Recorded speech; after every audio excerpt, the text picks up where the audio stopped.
It's been hard to ignore the latest obsession in the United States, Russia. Over the last few years, Russia has taken steps that haven't exactly made the US too happy. From militarily intervening in Ukraine and Syria to allegedly tampering with the US presidential elections, Russia has kept the US on its toes since 2014. In fact, in February 2016, Secretary of Defense Ashton Carter revealed that the #1 threat facing the United States was in fact Russia. So is it time to get worried? Well, let's look at why Russia's done what it's done in recent years. So let's start with Ukraine. A matter of national security, one of Russia's biggest goals has been to counter NATO's presence in its own backyard. And there's good reason. In the past 2 years, there's been NATO troop buildup in Estonia, Lithuania, Latvia, Norway, and Poland. Военный альянс, она-то остается при всех внутренних процессах военной организации.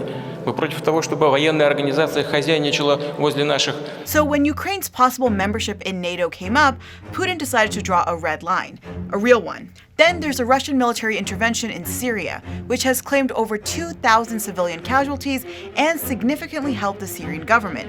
Сирийскую армию в таком состоянии, что она при поддержке оставшейся части группировки в состоянии проводить серьезные наступательные операции.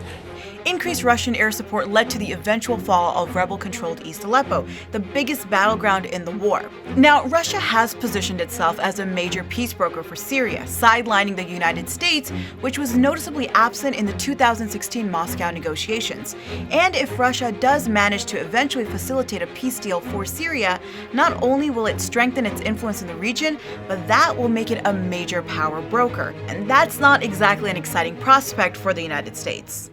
Finally, there's the alleged Russian involvement in the 2016 US presidential elections and President Donald Trump's own rapport with Vladimir Putin. Early on in the primaries, then-candidate Trump raised eyebrows by praising the Russian leader. If he says great things about me, I'm going to say great things about him. I've already said he is really very much of a leader. But the real kicker was in late December 2016, when the US government formally accused Russia of hacking the DNC and obtaining and leaking emails. Shortly after, President Barack Obama issued an executive order for political sanctions against Russia and expelled 35 Russian diplomats, the second set of sanctions in the span of a week. This despite the FBI DHS intel report released on December 29, 2016, being characterized as weak by some critics.